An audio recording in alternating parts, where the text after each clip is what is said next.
Rad. The amount of times I've started recording podcasts without hitting record is bad. It's bad. You just get excited and go into it. Yeah, especially after like not doing it for a while. Yeah. The first one I did after like months of taking a break, we recorded like 20 minutes and nothing was recording. And you have to do it all over again. Yeah. That happens. Well, Edie, thank you for coming on the pod, man. No, it's an honor to be here, man. Thank you for having me. Of course. So you are the owner of Original Ugly. Yeah. Photographer. Yeah. Videographer. Yeah. And model. Yeah. Hell yeah, dude. Got a lot of cool titles. Hey, man. Jack of all trade. Hell yeah. Master of all. So, I mean, shit, I want to talk about all of those. Yeah. So let's just start with Original Ugly. Let's do it. Yeah. When did that start? And what inspired you to even start your own brand? Original Ugly, like the conversation started back in 2019. My best friend, my brother, basically at that time used to work at a graphic design shop, and he used to print on T-shirts like just random catchy phrases, and would just like send them to me. So he would print on some and then like print on some for himself and then send me one. At the time I was working in Dallas, so like I never really had any intentions of actually like starting a clothing brand. Yeah. I was just buying shit. So I was working, I was selling at the time, had a little bit of money in my back pocket. So like I was just, that was it. But the shirts that he would send me, though, used to get a lot of like attention because the phrases just kind of stop people in their track. It was like popcorn player or like spaghetti bakery. That's sick. It was just shit that didn't make sense. Yeah. But people would always just like double take. Yeah. And so we would talk like every now and then. I would just call him and then just check on him and we'll have conversations. And I was letting him know like, dude, these shirts are cool. Like, are you making more? Because like people always, it's like conversation starters. And we were talking and he's like, yeah, man. Even the other day I was going to the laundry and like I had a shirt on that says #ugly. I didn't have one of those, but that was one that he had at the time. And he's like, and like this old man just stopped me and was like complimenting me and stuff. Yeah, like, keep that mic to your face. Yeah, he kept going. And I was like, wait, like, what did you say? He said, like, #ugly. And in my mind at the time, for whatever reason, it just felt like a brand. I was like, dude, we can probably just like make that a brand. And that's kind of like literally how the conversation started. It was first #ugly. So then we started like just really like seriously looking into it. At the time, he worked with someone who was a graphic designer. His name is Gio. We asked him to make a logo for us. He made a logo with #ugly and all that. And there was another guy that I met in Dallas who we met with. He had a brand of his as well. And like we kind of just wanted to pick his brain to get some advice and stuff. And in that conversation, he told us to just go in and like basically get like a website, get all of the social media handles. Through getting the handles is like when we ran into issues, #ugly. You can't really use that as a handle on like IG and stuff. So we had to change the name and kind of just played around and came up with Original Ugly and kind of now we're here. Yeah. But yeah, it just started off with just printing on T-shirts like many other brands, honestly. And even us, when we started, we were just printing on T-shirts, like finding blanks and then printing on them. And then now we're at a point where we're actually just doing designing everything, like cut and sew. And it's been fun. Hell it's still growing, man. but it's really, really interesting. Everything that goes into it. Dude, I ran into the same problem when trying to figure out my name. It's like you think of something cool and then you look at all the handles, you're like, fuck, they're all taken. Yeah. You know? It is. That's why they say that's like when you have any business idea, the very first thing is to run and get a handle for it, to check if it's available. Yeah. And get as many as you can. Yeah. I have so many different names just taken on Instagram. I don't even know what I'm going to do with them. But if I'm just sitting there thinking and some cool name come to mind, the first thing I do is literally go on Instagram and see if it's available. Same. And if it is, I just take it. Same. Continue to think about it. I have Lonely Cowboy Co., Lonely Cowboy Buffalo, Lonely Cowboy Studios, just everything that I could possibly, like you said, I think of it. Yeah. Could be an idea down the line. Yeah. It's not going to be an idea right now, but, just have it. Just have it. Just have it. You never know. And if you end up not needing it, oh well, better to have it and I need it than the other way around. So yeah. So yeah. What year was this when you had these first conversations? This was end of 2019, like middle of 2019, I would say. And then again, like I said, he was here and I lived in Dallas working. So it was never really like a serious thing. It was hard to like get things going because when we talk on the phone, kind of put things in motion, but then we get back to our regular lives and like kind of just forget about it. Yeah. Unless I come home and visit my family here in Denver, we didn't really like link like that. So it kind of just dragged out like that. I think we did our first print on blanks the Christmas break of that 2019. Because by that time we had gone through the conversation with the guy's name is Will, the one that taught us about the handles and everything, to settle on Original Ugly. All of that was done, I think, by then. So that winter, I remember like I actually registered Original Ugly as a business like January 1st, 2020. Nice. Yeah. That's crazy because I did mine December 31st of 2021. Yeah. Yes, it's crazy. Yeah, I was literally sitting in my brother's kitchen because when I would come home, I would stay with him and registered it in Colorado. And we already had the logo done and everything at that point. So the first thing we did was like bought a heat press and a plotter. So, because like Mohammed again, that's my partner's name. He had experience like with those machines at the place that he was working at. So we got the heat press and we got the plotter. For those who don't know, a plotter is essentially like what cuts out the design. Okay. So if I design something on, let's say Illustrator, like just the logo Original Ugly, vinyl is what you heat press on the clothes and then it stays basically. But the plotter is like a little machine with a needle or a knife at the end that cuts the designs and patterns on the vinyl.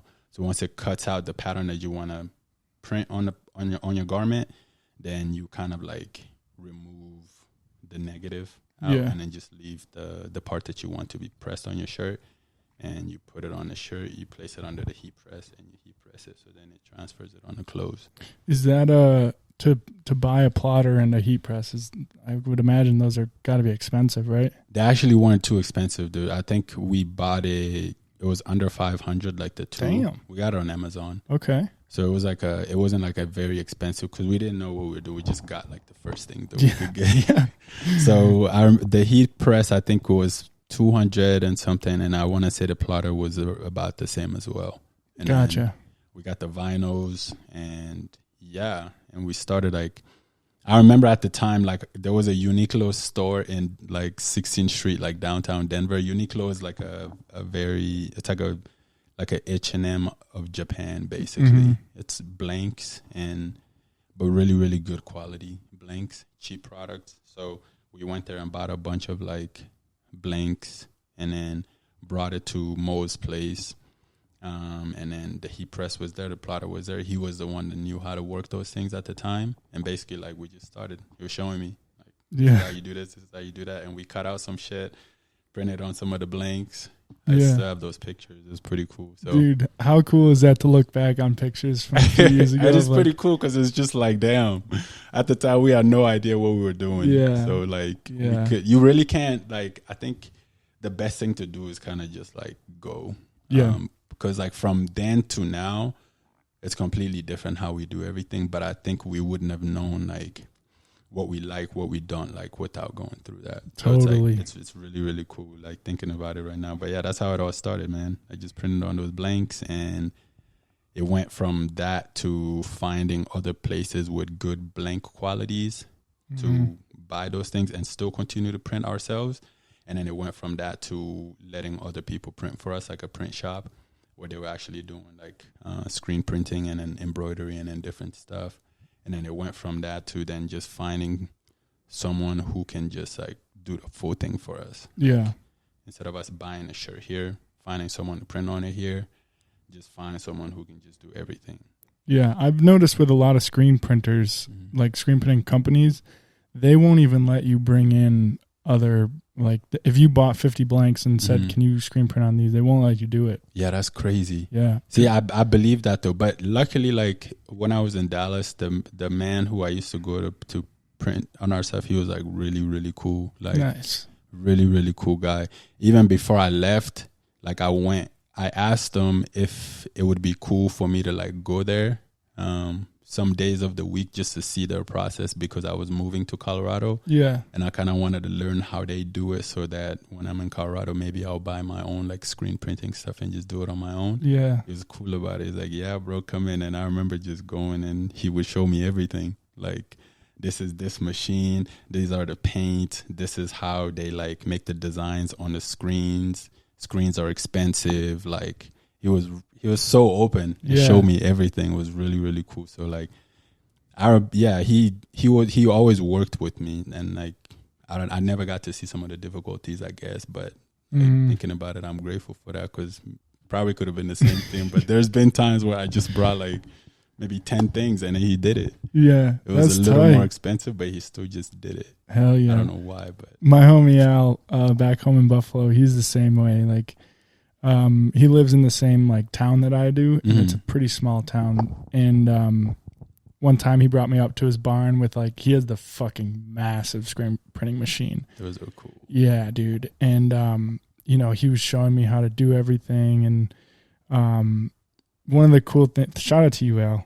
I haven't seen you in a while, but we talked about this a while ago, and it honestly inspired like the jackets that I want to make. He was like, dude, you should source like thrifted jackets like I have been, and then we can just screen print on those. Yeah.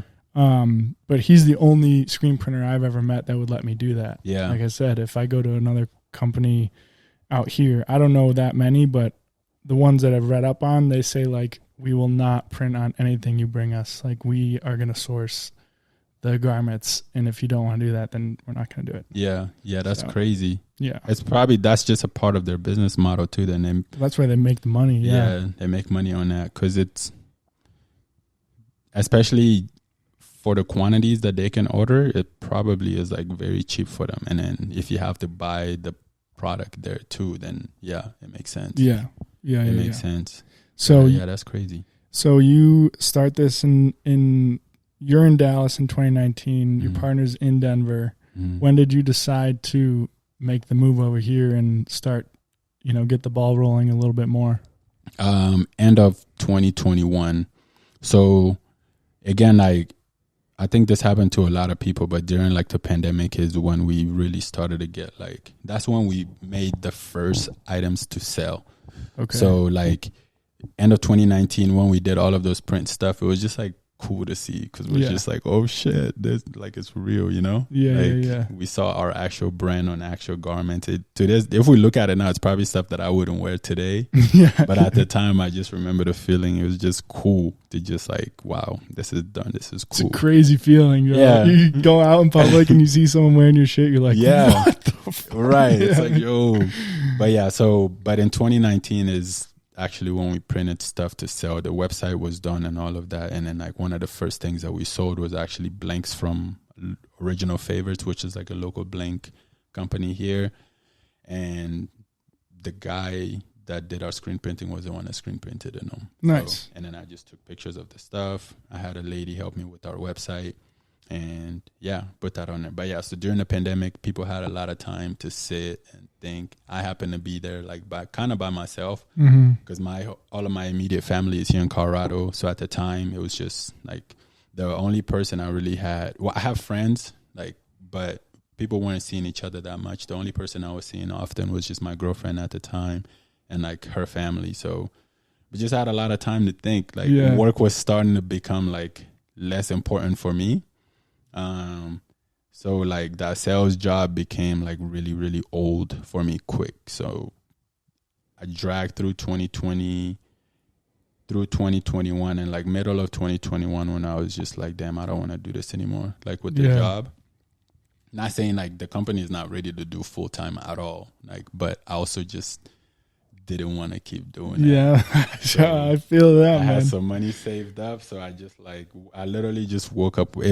it's something I had been thinking about, but then one day I like over the weekend, Monday I went into work and I just told my manager, I was like, dude, I think I'm like, yeah, you're close. Yeah, I gave it everything I could. I think like this is my 2 weeks. I think I'm done. Damn, that's a liberating feeling, though. Yeah, it is. It was scary as hell. It's scary because I didn't really have I still don't have like a plan. But it's just, I don't know.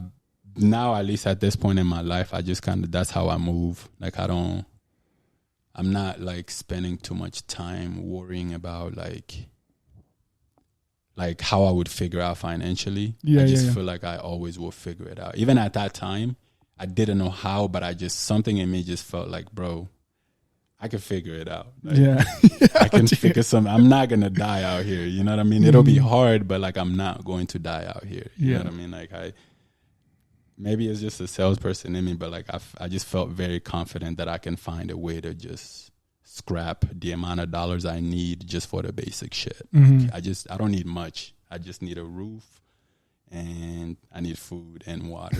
Yeah, bro. At this point in my life, those are most of the things that I really care about. So yeah, I told him I'm good.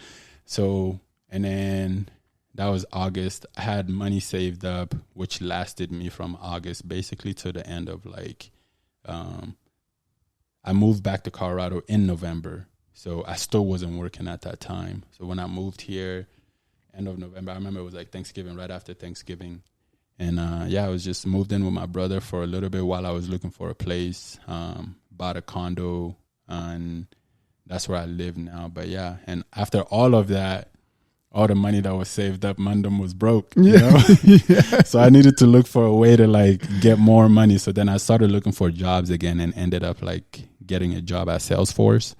And was selling over there for, I think, a little under a year. I ended up running into the same issue. Like, I think when I needed the money, somehow I tricked myself to like, yo, bro, let's get back into it. Like, let's make some money. We kind of got Original Ugly figured out and can do it on the side. But like, I did it and it wasn't long before I started like hitting the same. Like, the passion wasn't there anymore. You know, there was like, I would be at work, but just like thinking about like my side hustle. Dude, yeah. You know, I do that every day at work, man. And I don't know if you've ever sold, but that's really hard to do when you're selling. Like, especially at that level, because like you got to be very creative to sell to people, like call people all the time, and like you got to believe in it. Yeah, you know. So and that wasn't there for me anymore. So it's just like it kind of worked out because towards the end of that year, like Salesforce was just at a point where they were laying off a bunch of people, and like,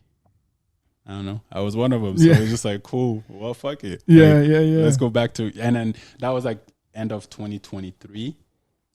Last year, 2023. And then I've just been, early 2023, I'm sorry, like January 2023. Okay. And then this January will make it 2 years since I've just been out here just trying to figure it out. And so far, I'm like, not dead yet. I'm figuring it out, you know? Hell yeah. But that's how we decided. So part of the reason why I wanted to move back here was one, my family, but also two, like there's other guys here. So maybe when we're in the same spot, we can put a lot more effort into Original Ugly. So 2021, end of that, early 2022, we really started to do like more stuff. Yeah. We stopped getting blanks and printing them on them locally, and then just started making everything from like a manufacturer in China. And then, I don't know, create. Keep campaigns. That mic close. Yeah. Create campaigns and then just try to sell them. And it's been growing slowly.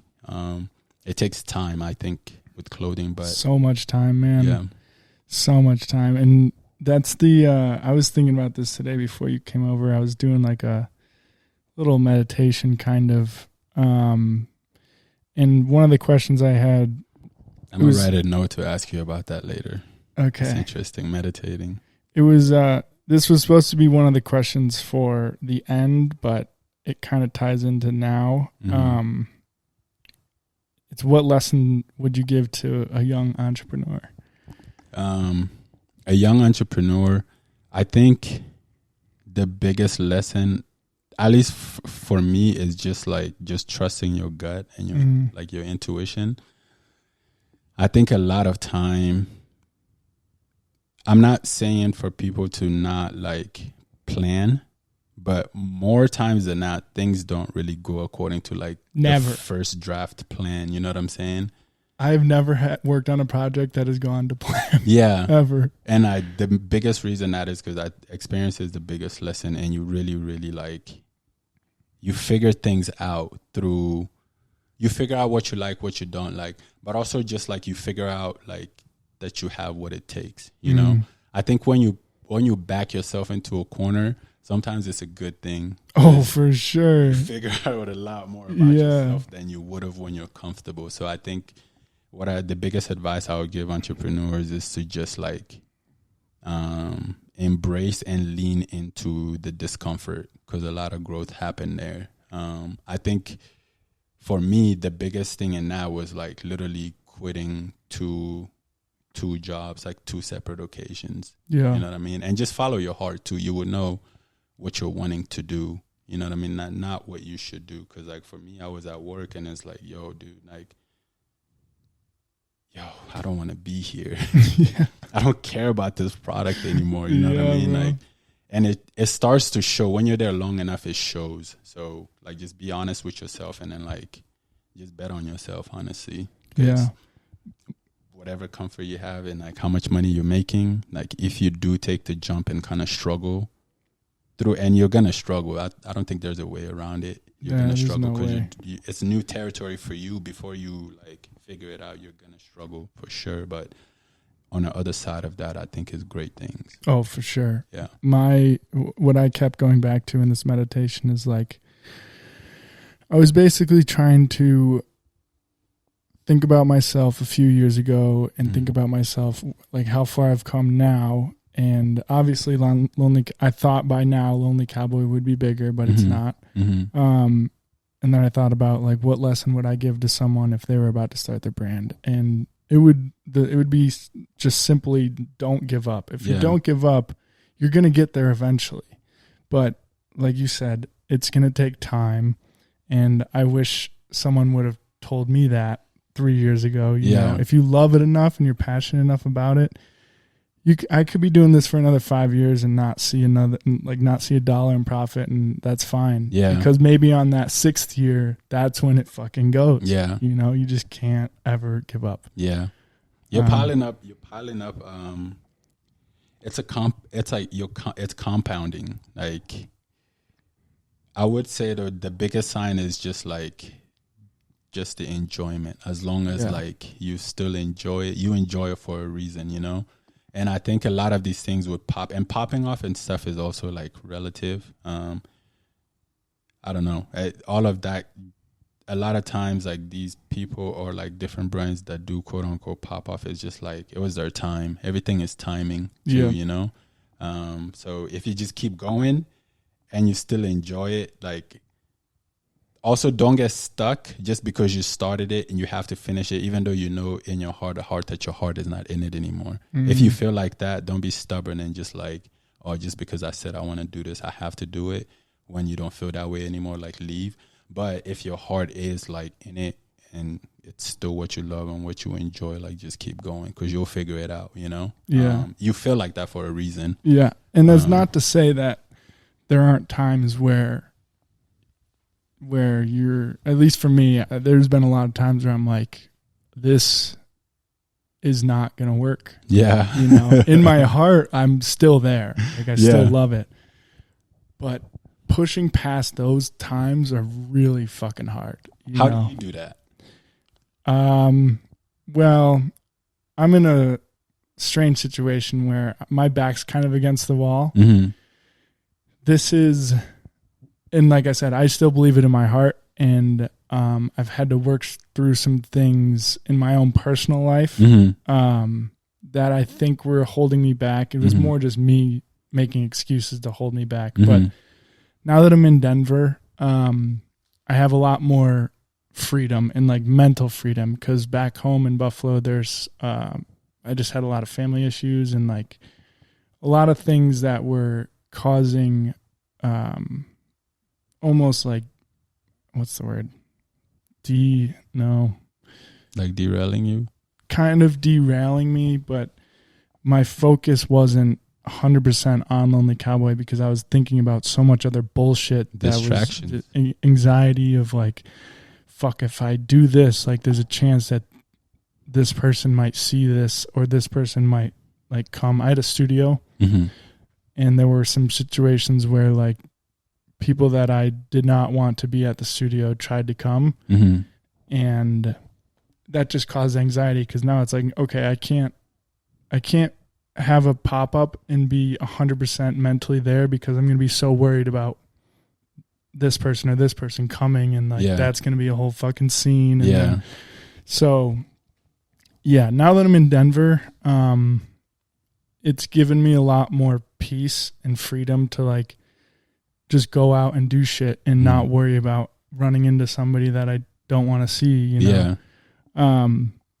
But yeah, so like back to my point about thinking in my heart I've always been in it and I can't see myself not ever being in it, but there were times where I was like, I don't want to keep doing this, you know? And I'm so happy I didn't quit. Like quitting never really was like a option, and it still isn't, but like I said, there were times where a lot of times the voices get loud. Yeah, they do, man. The voices get loud. Yeah, but I mean, do. like, again, maybe that'll go back into the meditation piece that you were talking about because, like, I find that interesting. I meditate too.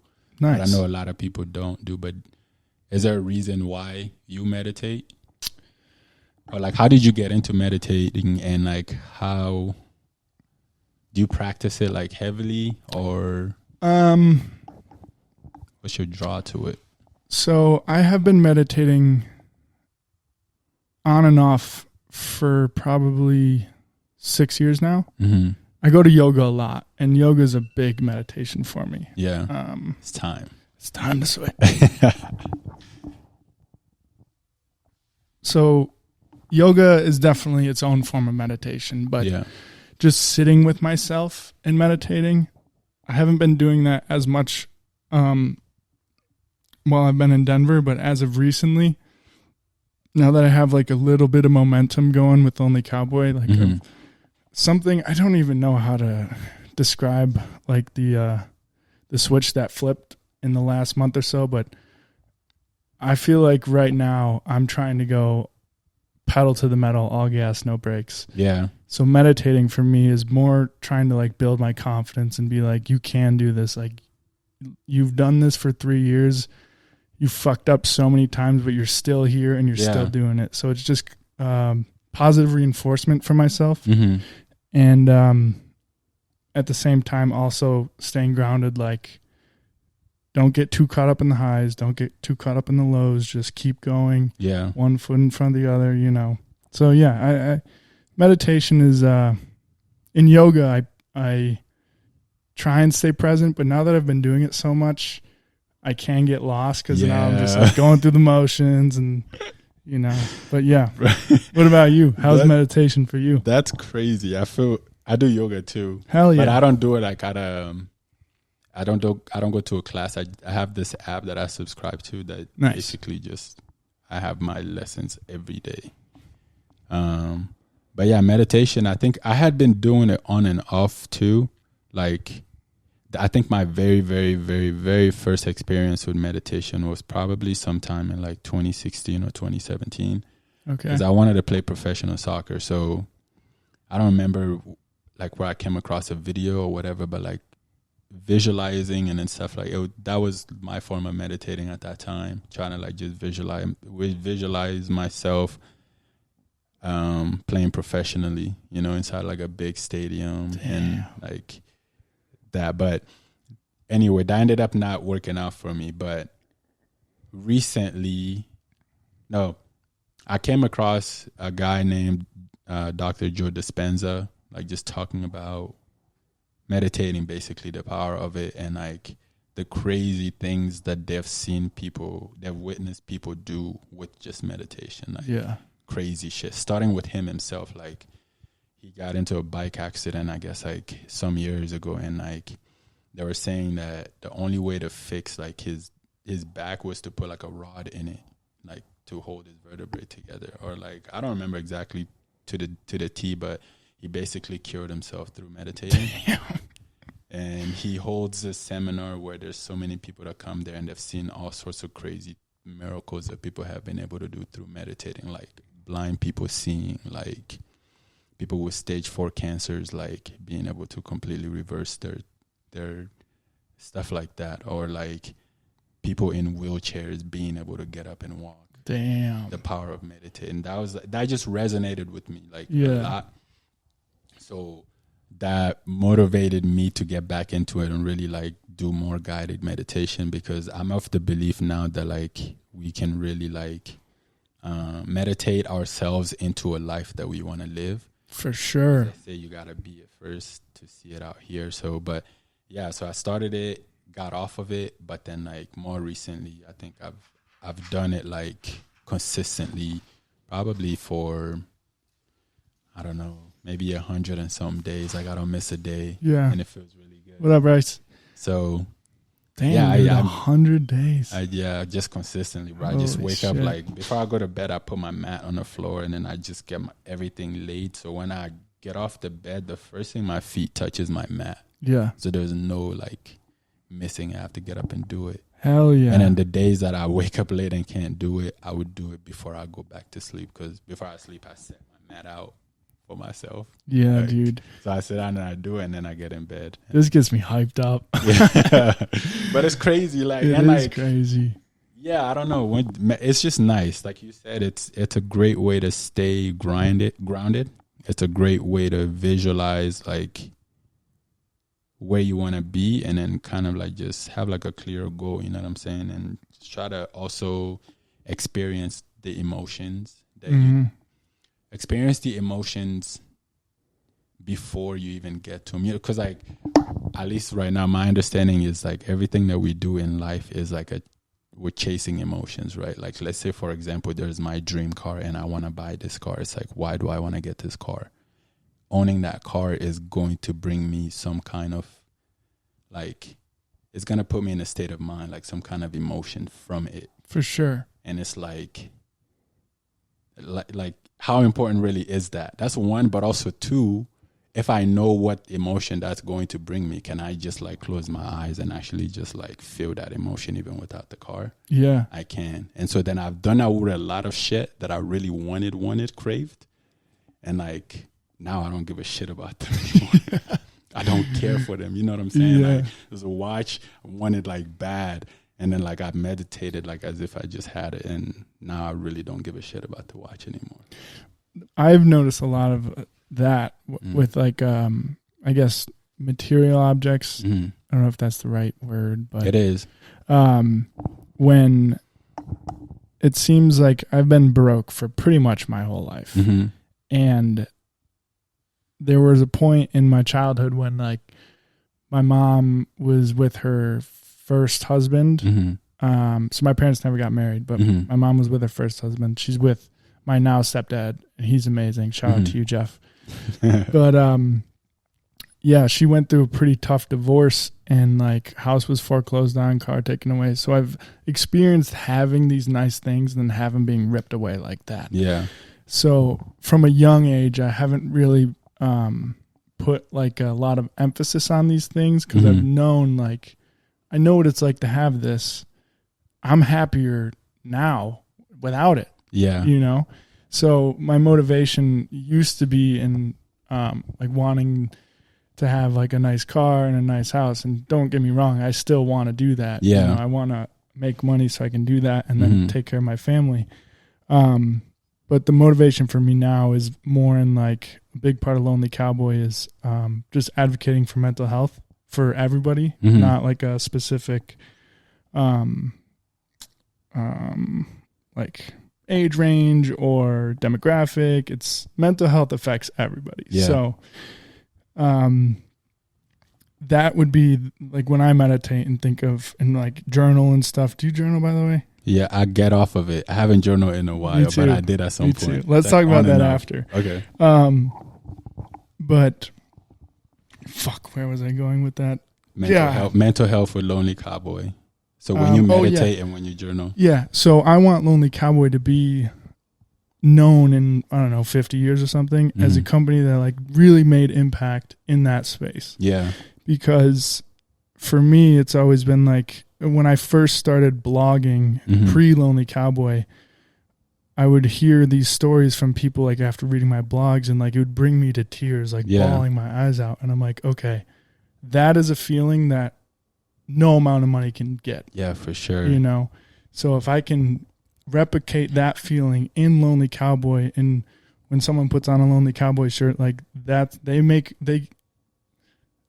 have a feeling of like, I'm a part of something bigger than myself. Right. You know? A community. Yeah, yeah. But I would write about that in journaling all the time, but I haven't journaled in a while either. Yeah. Dude, that's amazing, man. I didn't even know. See, like you have like it makes sense why that like Lonely Cowboy is something for you, you know what I mean? And like that you keep coming back to, just because from just hearing it, it's bigger than you. Yeah. So I don't think that shit's gonna go away. It needs to like be real. And it came to you for a reason too. You know what I'm saying? Imagine of like 8 billion people on this planet. Like, why did that idea come to you? Why did that name come to you specifically? And like, and also, why did that purpose come to you specifically? You know what I'm saying? That's fucking insane to think about. So it's like, there's a bigger purpose behind everything, in my opinion, at least. Like, those are little things that I sit and think about a lot when shit happens. It's like, okay, why? I ask a lot of whys. Like, same, yeah. Why? Yeah. I think it helps bring things into perspective. Even like going back to what I said about wanting cars and wanting houses and stuff like that. There's nothing wrong with that. Those are things that I still want. Like, I was born and raised in like West Africa, Bamako, Mali. Like, talk about not having much. Like, I really didn't have much growing up. So there's all of these things that I want like my family to experience. Like, but also like when I do think about that stuff, then I'm also like, why though? You know what I'm saying? Is it actually just because of like, you know, like, is it just the car? Is it this? It's not wrong to want a car, but also think about why you want that car. Yeah. What is it going to bring you if you do get that car? You know what I'm saying? And like, again, everything always ends up with emotion. Like, I know why I want to make money. I want to make money to be able to buy like my parents a house. You know what I'm saying? I picture this all of the time where I just bring them to a house. It's a big ass house for them, and then show them the house first. We will walk through the garage, and then I would have both of their cars there too. That would be sick. You know what I'm saying? Like, yeah, dude. I think about it all the time too. Yeah. But why do I want to do that? That's going to bring me, even when I talked about it right now, I felt the emotion kind of rise a little bit. That emotion is like, at the end of the day, it's just that. I want to accomplish that, all of that, just to experience the pride that would bring me in that moment. And I just give them something that like they've never had. And like, yeah. And that's going to give me this rush of emotion that I think will feel really, really good. I've already felt it, like how it would feel. So when I get there, it's not going to feel different, but then it'll just be like concrete. You know, when that happens. And I think that wouldn't happen without me feeling this emotion first. Do you believe in God, or do you have you have a relationship with God? I do. I believe in God, but so not religious. Like, I don't lean towards any religion, but I do believe in God. And I use God because that's like the only term I know to refer to what I'm talking about, right? Same. So it could be different for everyone, but I do believe that there's like a bigger power. Because like when I sit and just think about all of this, like you, me, fucking mountains, water, animals, there's so much happening. Sometimes once you start thinking about it, I end up getting lost in thought, but it's so meaningful. I think it's so meaningful for it to just be like, just like thin air. You know what I mean? Like just a random coincidence, like just a Big Bang Theory. That part I haven't been able to like wrap my mind around. So I just leave it up to like, just, okay, there's gotta be that's a big thing about it. Source that like, created all of us and all of this. I don't know why, but I do feel that entity exists, and I talk to it all the time and ask for guidance, and also just ask for forgiveness, and also just guidance mainly. Same.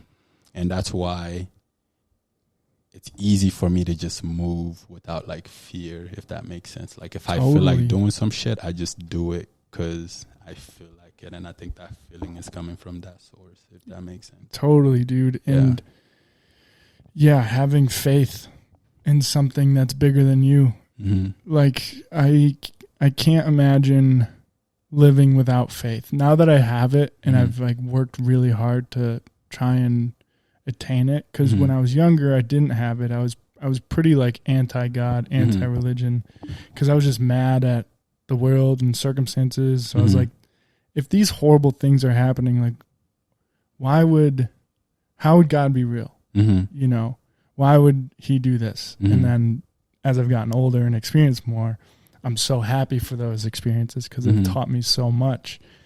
And like you said, moving through life with faith and like believing in God or believing in something, it just gives you, for me at least, it gives me more confidence to do things and to kind of, it helps ease my anxiety a little bit. It helps give me a clear mind. It makes me not worry about things that are out of my control. There's just so many benefits. And so much is out of your control.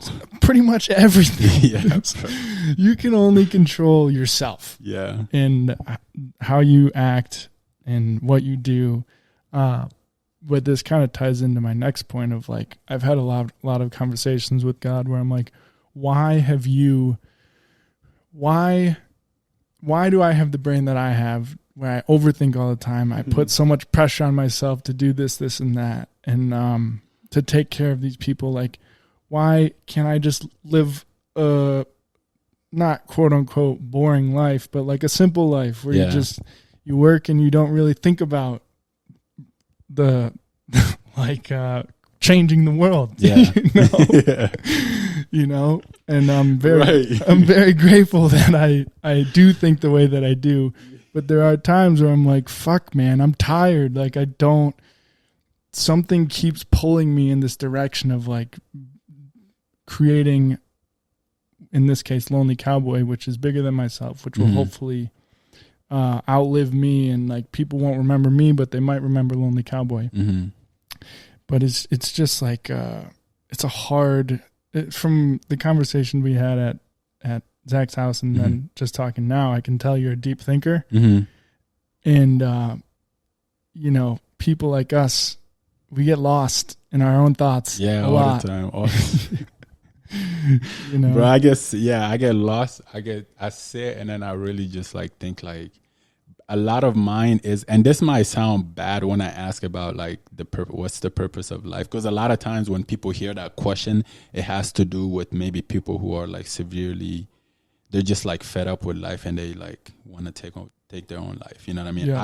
I'm not asking that question in that sense at all. Like I love to be here. I'm like very, but also at the same time too, I'm like, but why though? Like, what is the purpose of all of this? You know what I'm saying? Like, why are we killing ourselves to survive just to die, if that makes sense? Totally. We go through so much to be here.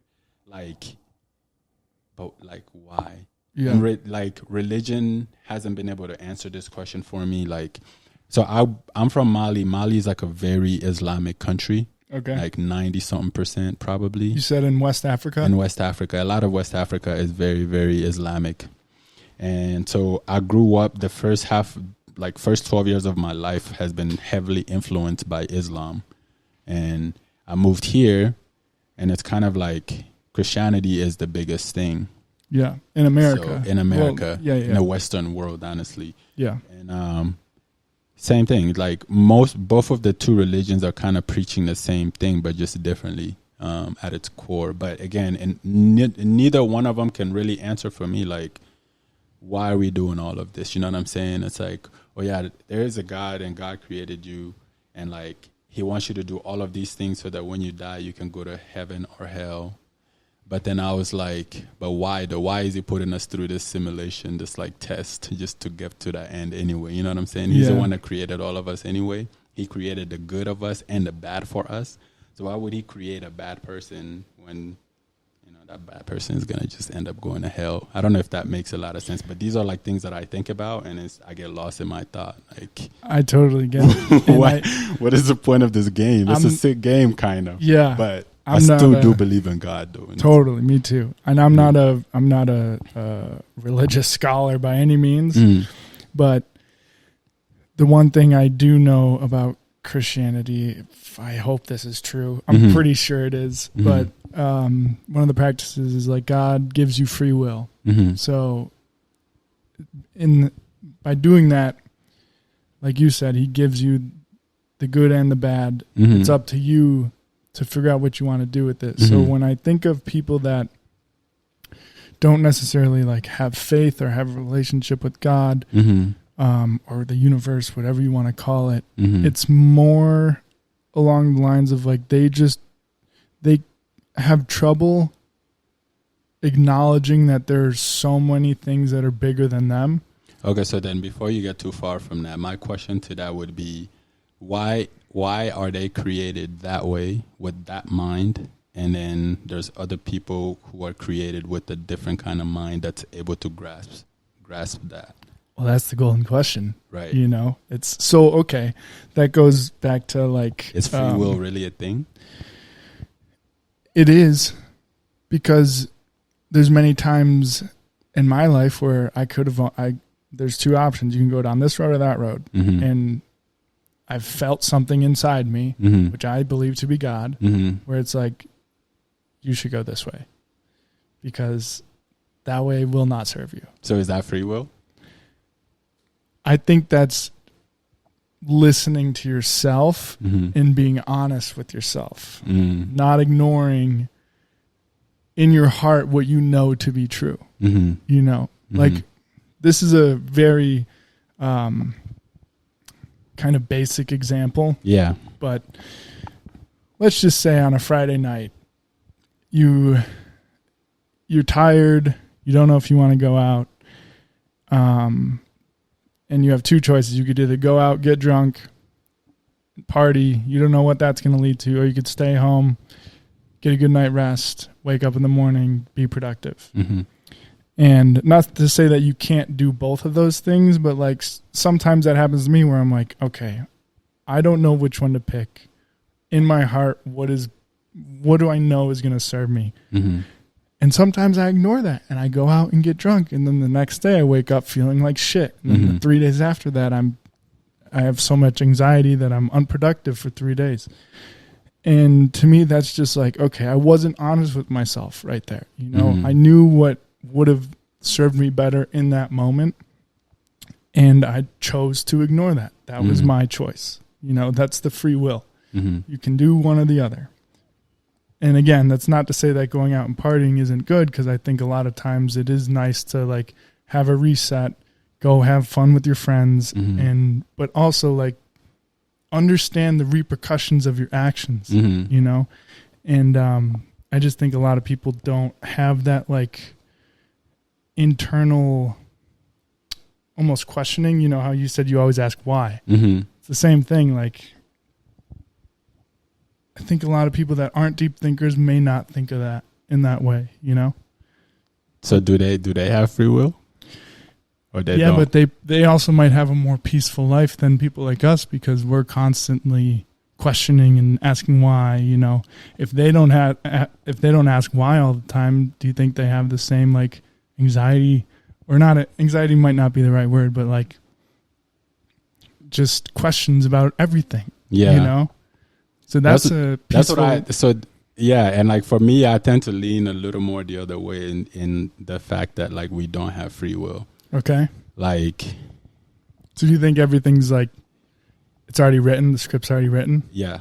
Okay. For me, maybe that's just like a coping mechanism where it just makes me but that's what I do believe in. Like, I feel like everything is going to happen the way it was supposed to happen. So like going back to your example, for example, about when you have the choice to listen to yourself, whether to go out or to stay in, there have been times where your body did tell you like, oh shit, like I really don't want to go out, but somehow, some way you still went out. Yeah. And maybe when you went out that day, you ran into someone that's like probably a really, really very important person in your life at this point, and it's like, damn, you met your future wife. I'm glad I went out. Totally. And I've had a lot of those moments. Yeah, and like you went against your will, your quote unquote free will at that time, maybe. But like, why? Or even, for example, keep that mic close. When you're like you're at a fork and you have to decide whether to go this way and to go that way. Nobody really has an evidence of like why you went this way versus that way. Oh, where you went this way versus that way. Yeah. I don't know. I think you can say that you were in control maybe in retrospect because it turned out well or bad. Like hindsight is 20/20, but in that moment, like in order for you to be this version of yourself, you had to travel down that road to get to here. Totally. That makes sense. So, yeah, I agree with you on that point of, well, that's man, this could go. Okay, it's so a bottomless pit. Nobody knows. The only way we would ever know is like on the other side, which nobody has been on the other side to come back to tell us. Yeah. You know what I'm saying? Me saying that like you have that choice and you're in control is the flip side of that would be you're never in control. Yeah. You know, and that is a liberating feeling when you can accept that. Yeah. Because if you accept that you're not in control, it allows you to just move freely. Yeah. You know. Again, so maybe that's maybe I could be wrong for sure, but maybe like that for me, I thought a lot about all of the possibilities and like just based on my personal life experiences and everything, I've just come to the conclusion for me that I feel like it's more likely this one than the other one. But again, nobody knows this. I think we all just say whatever, but like the only way, again, we would ever know for certain. I don't even know because I don't know what happens when we die. So maybe that would be the only time that we actually know, or otherwise it's just supposed to be something that's just forever unknown. And it could be free will all along. And like we are like creating our own life and all of that stuff, or maybe it's not. It's destiny. We're like doing all of this crazy. Because also too, like for example, we don't really pick our circumstances. You know what I'm saying? Like you don't pick who your parents are. So why is it that you were born to the parents that you were born to, and I was born to the parents that I was born to, and our parents have such a big influence on us, like our lives. Like I read somewhere where it was like up until the age of 7, like kids' brain is always like in a state of, I think, theta or alpha, where like that's where a lot of like manifesting happens. So they like, we're really molding kids from when they're born up into maybe like 4 or whatever. They don't really comprehend. They don't know things. But for example, how does a child know to get up and walk by itself? Yeah. That's like a subconscious, you know what I mean? And like, but whatever, like our parents have a big influence on us, right? That's one thing. But also, why is it that you and I are born with like working limbs, legs are good, arms are good, whole body is good, and then there's another being who's born without the same thing, like they're just in a wheelchair all their lives, or maybe they're like they have Down syndrome or whatever else that's quote unquote like not normal for us, but we're all born differently, and none of us really control how we get into this world.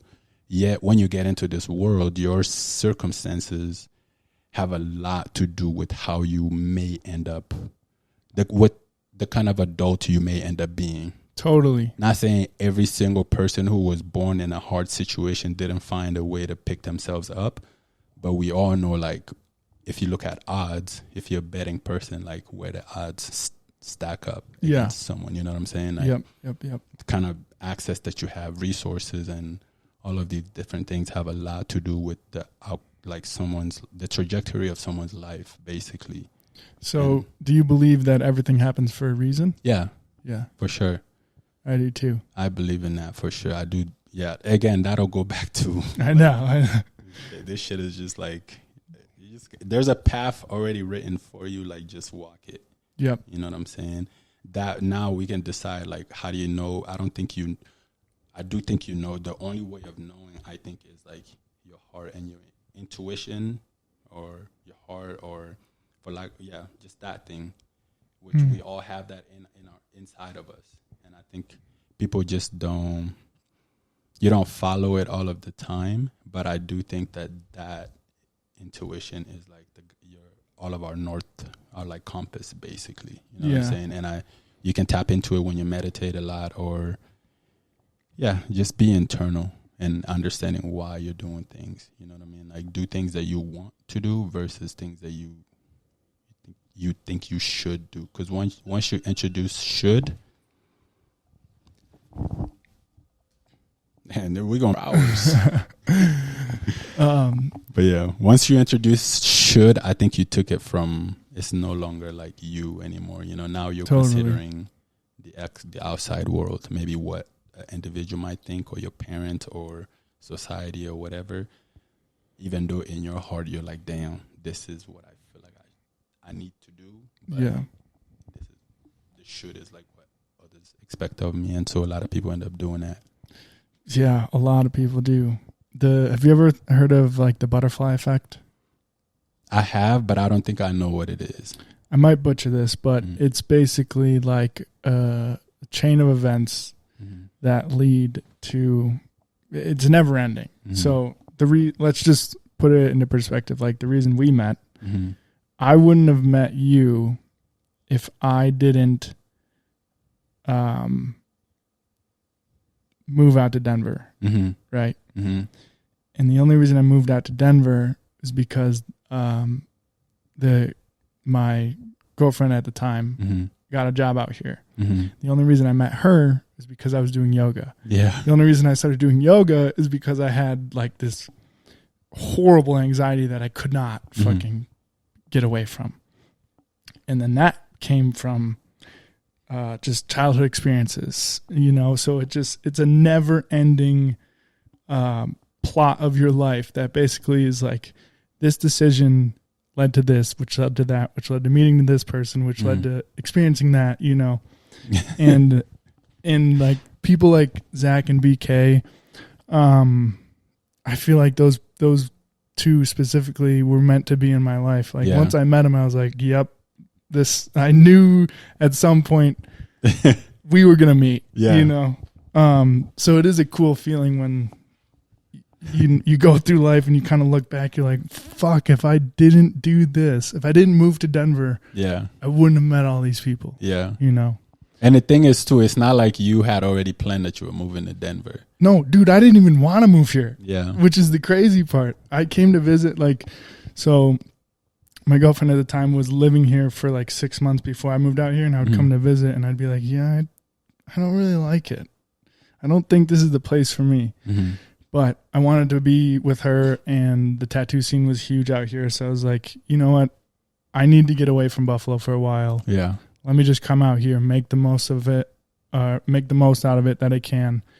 And it was one of the best decisions I've ever made in my life. Yeah. But it was one that I didn't want to make. Yeah. You know? It's crazy, dude. It's fucking nuts. I always tell this story, but I'm gonna tell it here again. I played soccer. Right. I wanted to play soccer professionally. I was really good at soccer. That's like from as early as I could remember. If anyone asked me what I wanted to be when I grew up, it was to be a professional soccer player. You know, so I grew up in Africa just playing in the streets. So that was my thing. I was just a ball head. I met so many people through playing soccer, to a point where people used to be mad at me because I liked playing so much. Most of the time kids would just play in their neighborhood with their neighborhood friends. But I was everywhere. Yeah. There's no term for it in English, but in my language, it'll translate exactly to a slut player. Okay. Or a soccer slut or something, you know, just because I was everywhere. But I just really liked playing so much. But anyway, soccer took me to a lot of places, but this specific example is about how I ended up at SMU, which is the college I graduated from. Okay. I didn't even know SMU existed, right? When I was going through recruiting process. So I played with the Rapids Academy here. And I always wanted to go and play at a Division I school, but I was younger in school, in high school. I started my freshman year when I was 12 years old. Damn. Super young, yeah. Okay. I started freshman year in August of 2006. At that time, I was still 12. October 2006 is when I turned 13. That's still young. Yeah. So by the time I got to my senior year, I think I started senior year when I was still 15 years old, right? Is that math right? Yeah, so 12. Yeah, when I was still 15 years old. And then like by the end of it, I was 16. But my counselor had a conversation with me and my dad, like, yo, he's kind of young. And at that time, our high school was partnering with a community college where like high school kids could take free college classes. Okay. You know, so he was like, yo, he's so young. Like he could actually like stay for another year, take a bunch of college credits. And when he gets to college, like it'll save you guys some money basically. Yeah. I could have X amount of hours. So that's X amount of hours I wouldn't have to pay for. So I was like, yeah, it made sense. And at that time too, I wanted to stay and keep playing with the Rapids like academy. Because at that time, like the offers I had wasn't a lot. I wanted to get more offers. So I stayed, and so basically what they did is one of the core classes I needed to graduate, they moved that from my schedule so that I kind of flunk. Okay. So I could come back and take that one high school class, but fill the rest of my schedule with like college courses. Okay. I was like, whoa, that's great. Like, you could take like 4 college classes before. Yeah, I was like, sign me up. But fast forward, when I was ready to commit, like one of the coaches was UC Riverside coach, actually. His name was Sean. I don't remember his last name, but he's the one that told me, because like we're getting ready for like visits and stuff. He's like, yo, I just checked with Clearinghouse. You're not eligible to play Division I. Did you know this? And I was like, oh, no. Like, why? And it's because you didn't graduate high school in 4 years. You graduated in 5 years. So you have to go to a JUCO, and then you can transfer to like a D1 school. Or maybe go to a Division II school, and then you can transfer to a D1 school. And I was like, damn. Like, it was so devastating for me. But get this. Basically, throughout my recruiting visits, there was a school that I went to visit called Oral Roberts. It's a D1 school in Tulsa. I kind of didn't want to go to that school. And I didn't like... Basically, I had committed there. It was like the only D1 school at that year that had offered me. But when all of this talk with my counselor and like Rapids happened, and they're like, you can stay for 1 more year, I basically decommitted from that school. Okay. I was like, nah, I'm just going to stay for another year. And basically, the coach that was recruiting me there ended up moving from that school to a D2 school in Wichita Falls, Texas, called Midwestern State. And it was one of the top D2 schools in the country. So the moment he got there and he found out that I decommitted from that other school, he's like, yo, if you want to come here, I'll give you a full ride scholarship at a D2 school. I know you don't want to go D2, but like that's here. Damn. So I never said no to it. Yeah. I was just like, yeah, okay. Yeah, no, that's awesome. Like, I'll do it. So I stayed in touch with them. So then when this D1 coach told me like, yo, you can't play D1, you got to go somewhere else. That ended up being like the only thing that was on the table for me. Damn, bro. Right? So I ended up I just called him. I was like, all right, coach, so I want to go there. He's like, are you just saying that? I was like, nah, that's actually the school I want to go to. But like, I couldn't go anywhere else out there, right? Yeah. Imagine I said no to that. Like, I wouldn't have anything. But again, there's more to the story. So my freshman year at Midwestern State, like after the season was over, I ended like, in the spring, spring soccer, the season for soccer is only fall. In the spring, we basically just practice and like scrimmage against other schools. One of the schools that we scrimmaged my freshman year was SMU, the school I ended up graduating at. So I remember we ended up playing there. So I remember our bus getting on the campus. I still remember this feeling, dog. Like, it just felt like, wow, this is where I want to be. Like, the campus was beautiful, dude. Like, we drove in, it was like just a row of trees, like just a bunch of beautiful girls just going to class, and it was like, damn. And we pulled into their locker room. Their facility's nice. We got onto the soccer field. Wow, even nicer. Yeah. So it was like, in my mind, I was like, damn, this is where I'm supposed to be. I just felt like that. And like, we played them. I played really well. And then, like, we left there. So then my goal was just to try to get to SMU at that point. I remember that year, like, I reached out to all of my academy coaches that I knew, if they knew the coach at SMU. I tried everything. it didn't work out. Like I couldn't really like get in touch with any of them to get there. Like I tried until like I was just like, this is never going to happen. Like I'm good. Like fuck it. Yeah. And just like started focusing where I was there playing soccer. So my sophomore year came, played at Midwestern State again. Basically at that point I was just going to play at Midwestern State for the rest of my career because there's no way for me to get up to a D1 school. And usually it's hard to like, it's easier for people to transfer from D1s to D2, but it's very hard the other way around. Yeah. Kind of like, if you weren't good enough to be here in the first place, why are we looking here to recruit people to come up, you know? But season ends again. My sophomore year, spring is over.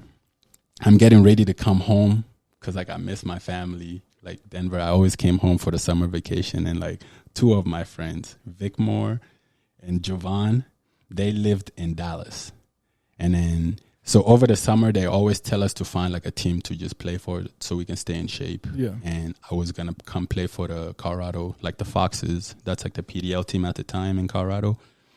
So they're like, yo, bro, you should really come play for us in Dallas for a team called Liverpool. The coach there is probably the best coach we've ever played for. He's so dope. He's this and that. I was like, nah, y'all crazy. Like, I miss my family. I want to go home. Yeah. Somehow, some way, they just kept being in my ear, and I gave in. I was like, well, even if I go, like, I don't have a place to stay. They both offered me their houses. They're like, no, you could stay with me. Like, my mom would take care of.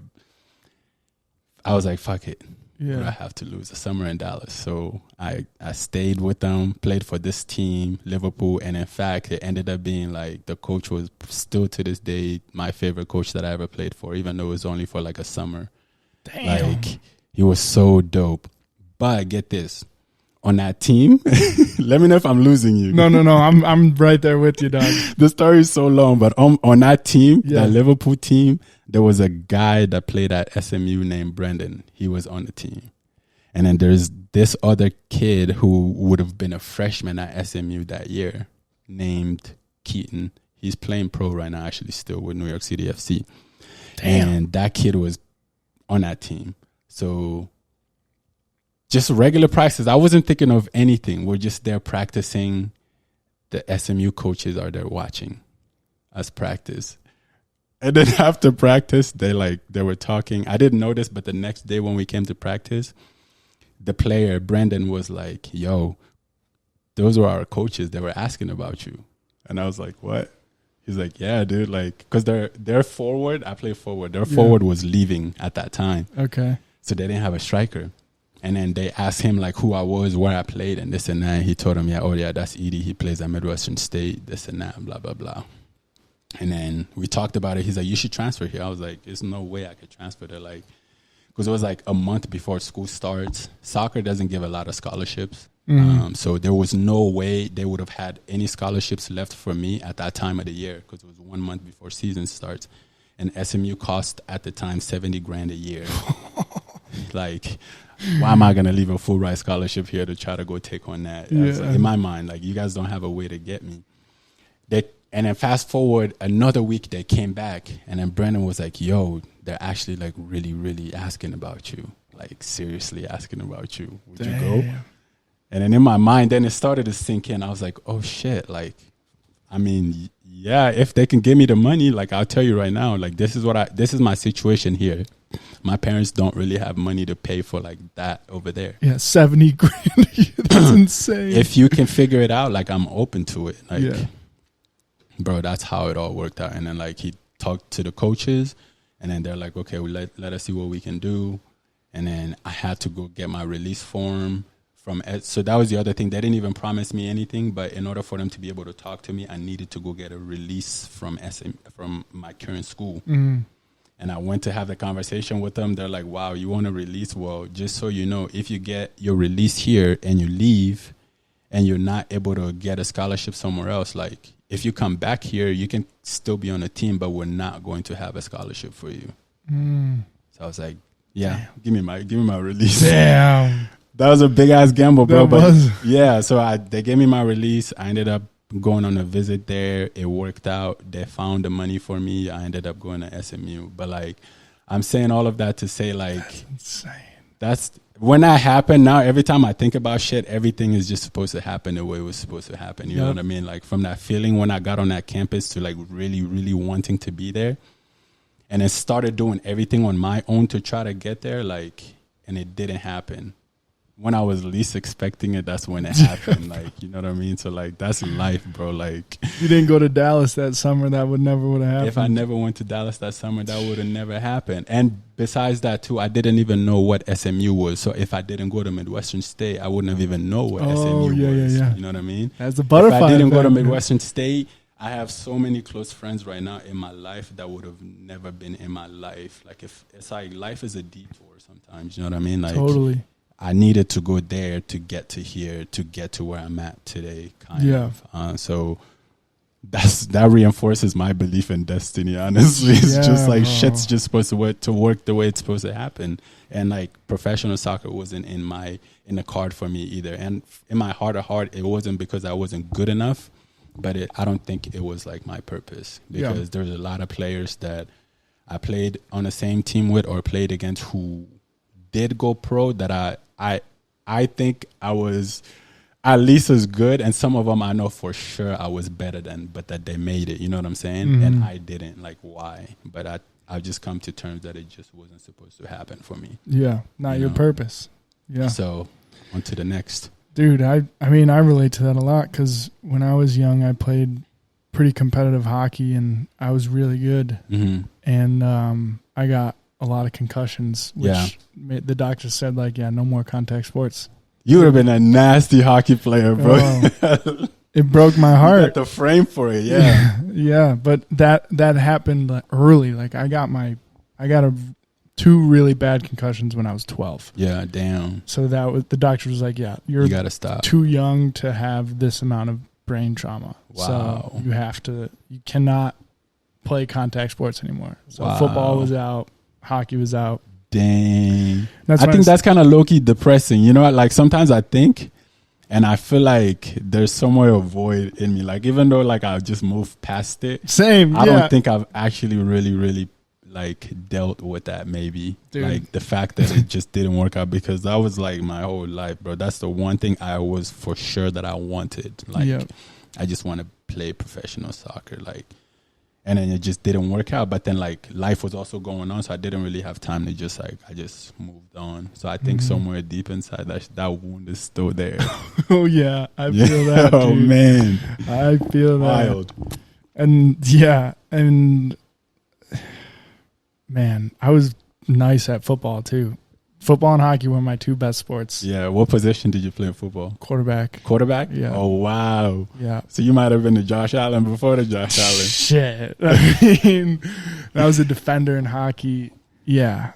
But so not being able to, like, once I got those concussions, that's when I started playing basketball. Mm-hmm. And I love basketball so much. And that never would have happened if I didn't start playing hockey. Yeah. You know? So yeah, everything is intertwined, interconnected. Like, yeah, life is fucking wild, man. You just gotta wake bro. I just feel like every day that you wake up and you're here is a blessing, and then just like get up and just go. Like things will happen, whatever, but like they all happen. It's all temporary, man. If you think about it, like this shit is it's really, really like a blip. Who knows? And being along with here when it'll end. To your point about that, like just practicing being grateful is one of the biggest things I've done in my life where I've seen an immediate change. Like when I'm grateful and I can feel it and I'm exerting that energy into the world, I feel better. Yeah. The people around me, I can sense that they're feeding off of that too. Yeah. But when I'm in like a rut where I'm just not being as grateful as I should be, I feel that energy project out, and I feel it amongst my family and friends, and I'm like, fuck, man. Why am I complaining about bullshit that doesn't matter? You know? Like, I have food, I have a roof, I can do what I love, I'm making money. Like, these are things that not everyone in the world gets, and I have them. So why am I complaining? You know? Yeah. I mean, there's always reasons to complain, but there's also always reasons not to complain. Mm-hmm. That's why it's so important for people to like expand your world, expand your reach, like talk to different people from different backgrounds, go see the world if you're able to, you know what I mean? Like, for example, like I feel so lucky, like with the way my life kind of panned out, being from where I'm from and coming to where I'm at right now. I feel like I'm like a hybrid of like two completely different parts of the world, you know what I mean? Like, totally. I've been exposed to so much shit, like, for example, being from Africa, obviously, to here is like a completely different world. Like, the things that people would complain about here, I call them first world problems, you know what I mean? Oh, like, yeah, dude. Versus like being from Africa, it's like the reality, you know what I mean? Yeah. But not only that too, like just in my experience progressively, like the high school I went to the college that I went to, like the high school I went to was like a very inner city like school, like one of the worst high schools in Colorado at that time. I think it was ranked like 46 out of 50 high school or something, like pretty bad. Yeah. And then I ended up at SMU, which is one of the nicest private schools in the country, like around a bunch of like wealthy people that I have no business being around. Like, I can't relate to these people on any aspect at all. You know what I'm saying? Like, because like where they come from financially, it's like fucking wild compared to where I come from. But it's also nice for me to be exposed to that and see what's really out there, what's possible. You know what I mean? Because like in a way, it sets a like, okay, yeah, this shit really is possible. It's real. Like, it's attainable. Versus if you don't ever see that, you may not like try to reach that high, if that makes sense. Totally. You know what I mean? Like, if I'm just around just people, like, if I'm not exposed to that, I don't know, it exists to even consider it as an option. Versus now I see it and it's there. It's nice. Like, soccer took me to Europe. I've seen how people live there, like how they treat one another. I don't know. It's just like, so every time I'm in a rut, it's very easy to just think somewhere and just find a way to just be like, yo, it could always be worse. Yeah, for real. And when it's good too, it's like, yo, bro, it could always be better. So I just try to really just be even keel as much as possible, because again, like, I'm on the right path. I'm exactly where I'm supposed to be. You know? I think I would recommend this to any high school senior that is looking at colleges or maybe considering not going to college. I went to college for 1 year. I knew since I was a freshman in high school that college was not the path for me. School was never my thing. I just did not like it. I saw the flaws in the system and I exposed them. Like, I cheated on fucking everything. As you should. Yeah. The only things I didn't cheat on, which you can't really, is like English classes, so like creative writing and stuff. Yeah. There's no way to cheat that. Yeah. So I was never a school person. My high school girlfriend, her family was they were all very smart in school, and their parents preached like, get good grades, go to a good school. So, and I had a ton of respect for them. So I was like, okay, I'll go to school. You know, I've done this for 4 years. I can do it for another 4. I just want to, make them happy, and, maybe I'll learn something. Yeah. But anyways, we broke up. The moment we broke up, I called my mom and I was like, yeah, I'm dropping out. I fucking hate this. I need to get out of here as soon as possible. So anyways, that led me to my point of, like, if you're a high school senior and you don't necessarily want to college, if you are able to, I would recommend traveling as much as you can. Because once I dropped out, me and my other friend who also dropped out that same year, we did a 3-month backpack or 3.5-month backpacking trip through Southeast Asia. And that changed my life just from like experiencing.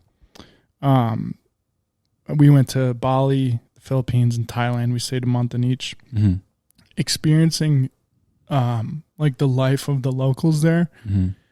It flipped everything, man. I mean, I came back to the States and I was like, everything I saw, just being in a grocery store, I was like, oh my God, dude. I did not realize how much I took for granted in life until I went and did that, And because it's just normal to you. It's normal to me. And then I went over there and literally the nicest people on earth. And like, I remember specifically this one time we were at an Airbnb in Bali. Mm-hmm. It's a gorgeous Airbnb. The host, like the family that lived there, Mm-hmm. they were the nicest people ever. They took care of all the guests. Like, everyone was smiling, everyone was happy. And I realized, so it was like a 2-story Airbnb, all the rooms are upstairs. Mm-hmm. The whole family of like 5 were sleeping on a mattress under the stairs. Wow. They didn't complain about anything, dude. They were literally some of the nicest people I have ever met in my life to this day. Didn't complain about a thing. They were so joyous about like the food that we were eating, and they wanted to make sure like our stay was amazing. And that was across the board in Bali, Philippines, and Thailand. Like, just different situations, different styles of living from each culture. Mm-hmm.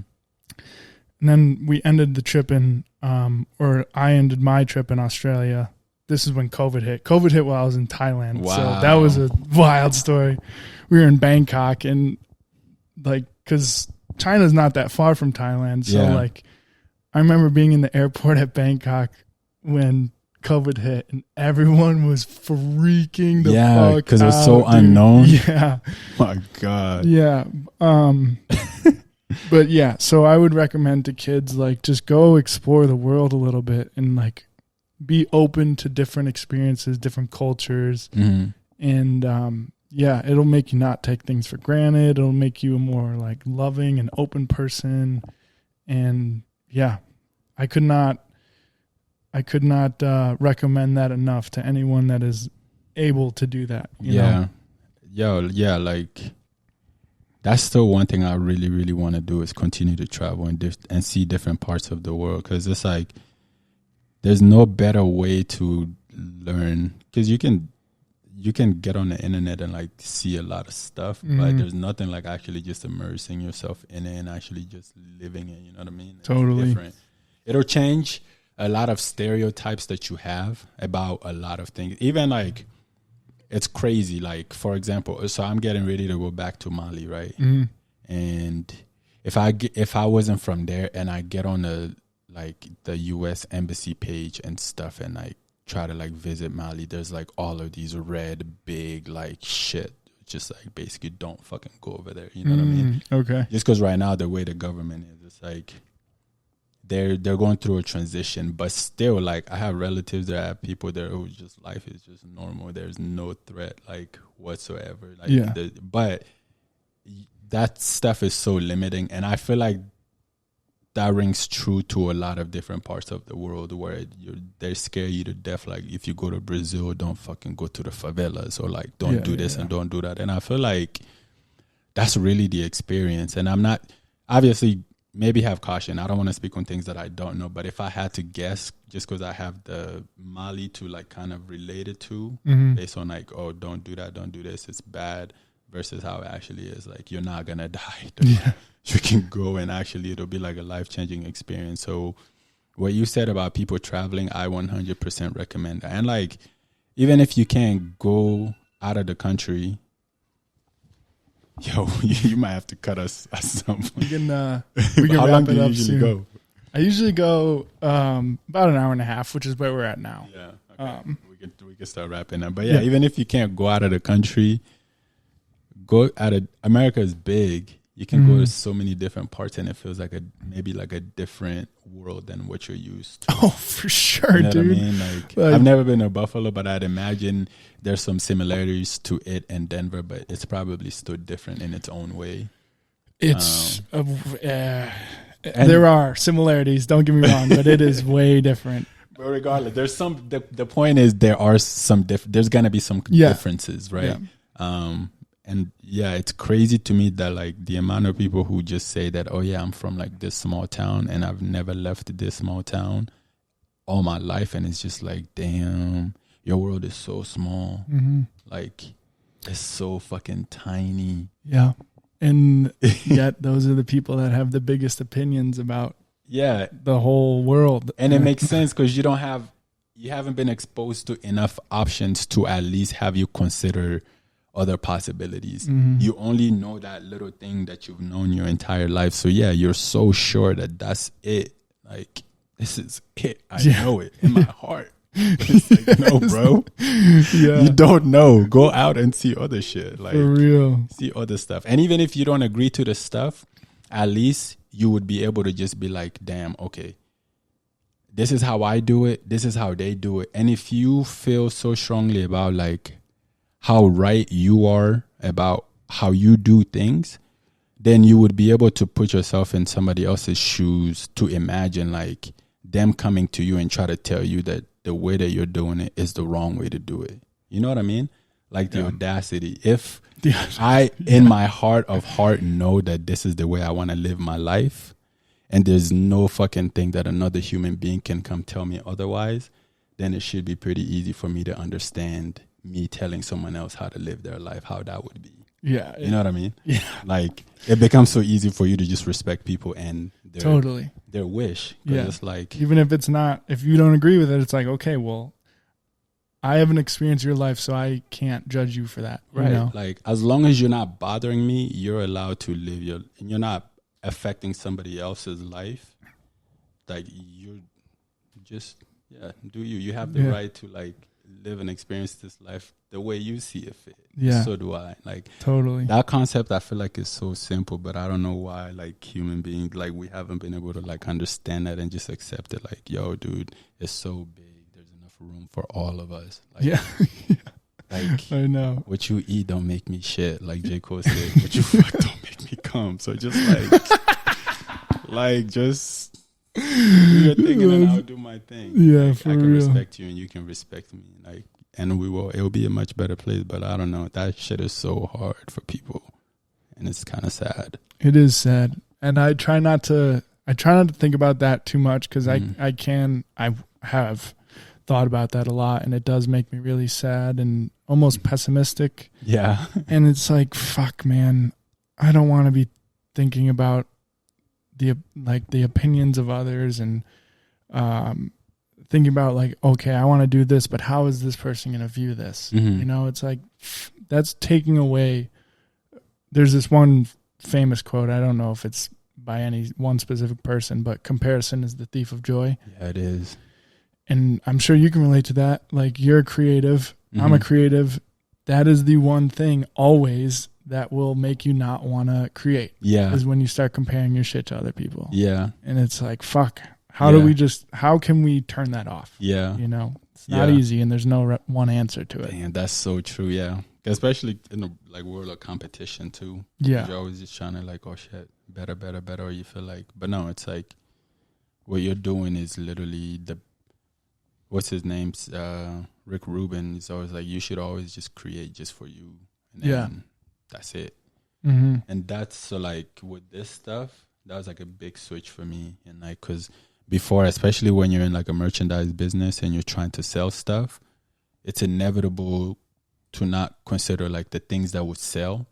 But really, there's no way to predict. I don't think anymore. I don't think there's a way to predict like what's actually going to sell or what's not going to sell. You know, a lot of artists say it too. Like, I didn't think this song was even like that, but that song ends up being like their biggest like hits, and vice versa. There's another one that they thought was like, whoa, that's the one, and like it was just to everybody else. Yeah, and so you just gotta make what feels right to you, and then when you feel like, damn, yeah, I did everything I could with this specific piece, then like put it out there, and then with no expectations. Totally, just let people experience it how they would experience it. So yeah, comparison is definitely it's the thief of joy for sure, man. Because it's the most recent example I saw was Kodak Black was talking about his song No Flocka. He's like, I hate that song, and it's one of his biggest songs. That's the first song that was my introduction to him. Yeah, he's like, I did not like that song, and it was the point of the song. I'm pretty sure it was like making fun of his friends. Yeah, you know, and now it was supposed to just be like a fun thing, whatever. Yeah, but dude, we haven't even. I mean, we can wrap it up whenever. I'm not in a rush, but I was also just like being mindful of your time. So if you want to keep going, if it needs to be 2, it could be 2. It can be 2. I'm here to talk. I'm a talker. Fuck yeah, dude. I haven't even, we got through like 3 of these questions that I had written down. We can also do this whenever. Yeah. You know, so maybe we don't get through all of them, but let's briefly chat about the other creative endeavors you do, because so we went over a brief synopsis of Original Ugly, like we haven't gone through. I would love to like go through all these pieces and the inspiration, but you also do photography and videography, and you're a model. Mm-hmm. So let's start with photography. And videography? We can combine those. Yeah. Are you doing any freelance work for other companies and stuff? Yeah, I am. So, and again, like I got into photography by just buying a camera to take like website photos of my clothes, and then it kind of just turned into a hobby that I liked. Like through learning how to use a camera, I started like, oh shit, it's like wanting to take pictures, and then it just grew into, oh, now I'm actually pretty good at this, and I actually do enjoy it too. To now form to make money, since I'm not like working at a full-time job, and the business is not at a place here where I'm able to live off of it. I need to like make money other ways with my other skills, and that's just like camera work now. Yeah. So fuck yeah. So that's how I got into photography. But yeah, like again, that was before I moved here. So since Dallas is when I bought the camera, slowly grew into where I was taking really, really nice. I was taking pictures for Original Ugly, and then I started taking pictures just for fun on my own, to then started taking pictures for events and get paid for it, to now like, yeah, just continue to just do that. Now I'm trying to get into like, so that would tie into modeling. Modeling was also another thing to just take on. I started modeling since before I quit Salesforce. Okay. Yeah. Salesforce was in Dallas? No, Salesforce was here. Okay, Salesforce is here. In Denver. That's the job I got after like moving here, and I needed money. So, but since then, I signed back up. So I had, when I was still playing soccer, that's when I first reached out to the agency, when I was trying to play professionally, because I didn't have a job, but I thought it could be like something on the side to like do to make money so I can focus on training. So at that time, I was never able to fully do it. So then soccer didn't work out. I moved to Dallas, and then I reached back out to them, but they're like, no, you're not here anymore. So like, we can't really like do much with you. Like it'll be more, basically like it's hard to do it out of state. Yeah. So then it still never went away. When I moved back over here and was like, oh, okay, I am back here, maybe I can do it. Then I reached back out to them again, and they're like, yeah, let's do it. So I started modeling. That's kind of how that happened. It was never really like something that I was like, damn, I want to grow up to be a model or anything, but more so just like kind of just fell into it. Some money, yeah. Yeah. And through that, I'm seeing the behind the scenes of like production. So a big reason why I wanted to do it besides making money was networking. Yeah. So one, meet other models that I could potentially could work with me for Original Ugly. That was one. That was a big one. 2, model, and then see how people use model for their brands. And then 3, maybe meet like other photographers, people who are doing the shoots. Like maybe I'll be able to work with them where they will do some shoots for me. Yeah. Or the least I'll be able to see the process. Like how are they lighting, taking pictures. When I'm on shoot modeling, I be asking so much questions. Hell bro. Yeah, dude. I just ask them all the time, like, so why are you doing this? Why is this, that, blah, blah, blah. Like anything that comes up, like a lot of times I would know why they're doing something, but if I don't know, I would ask like, yo, why did you use this umbrella instead of like a smaller one? Oh, it's because I want the light to be whatever, blah, blah, blah, blah, blah. Yeah, yeah. Okay. It's like kind of going to school or like an internship. So, but yeah, so that grew into me kind of getting close to like those photographers now, where I told them like, yo, like modeling is cool, but I really want to start getting on the other side of like production now. So if you have jobs, like I would love to come out and just assist you on your jobs or do whatever. I just want to be in the cut and learn. And if I can get money through it too, like, yeah, I would take that. So now like a couple of them, like just so far, it's only happened very little, like 2 times, but someone was like, yo, we have this shoot you want to come join me, like just assist me? Yeah. So then now it's kind of growing into that. Hopefully we'll see how big that get, but eventually maybe I could be the person like actually being a photographer on the shoot. You know what I'm saying? Like if North Face has a shoot and they want to hire a photographer to do the shoot, I'll be the person that they reach out to because they've seen my portfolio and they like my aesthetic and stuff like that. Yeah. It works well too because I'm the creative director for Original Ugly. So it's easy for me to like build up my portfolio because it's like, yo, this brand is growing and then this is the person behind the brand. This is their look. So it's easy for me to reference my work because like I tell people, yeah, I have a clothing brand. They go and look at it. Oh yeah, I do the shoots for them too. I was like, oh shit, I actually like your aesthetic. It's cool. Yeah. Stuff like that. It all they all complement each other very well and I enjoy all of them. So yeah, now this is the part where I'm like, when I leave the sales job, I feel like I'll be fine because I'm confident that I can sell. I just needed to develop a product to sell. Mm-hmm. You know what I'm saying? And for me, that product is becoming just like my service, like the skill that I'm developing with photography. So once I get to like a point that I'm happy with, then I'll just start selling my ass off. Hell like, yeah. Yeah. All the shit you posted on Instagram, like the aesthetic that you do have, it's nuts. Thank you. And yeah, it's definitely inspiring for me because I've done, like when I first started Lonely Cowboy, we did professional shoots, meaning like I had some amazing photographers help out with them, and like in the studio that I had, we had the backdrops, and I missed that. I missed the almost like unprofessional professional look of it. Yeah. You know? Yeah. And that camera, I love that camera. It's got me through a lot, but it's not the best at taking pictures. Yeah. Just because the lens is small for one, and I think the Sonys just do a better job. That camera specifically is made for videos, or at least from the research. I got that thing like 7 years ago. Yeah. And I got it to start vlogs. Yeah. And it does. The camera is a vlogging camera too. Yeah, I know. So So like, I want to get something like that eventually. Yeah. That thing is, it's perfect for what I need it for. But if I ever wanted to do more photography stuff for Lonely Cowboy, I would definitely have to upgrade.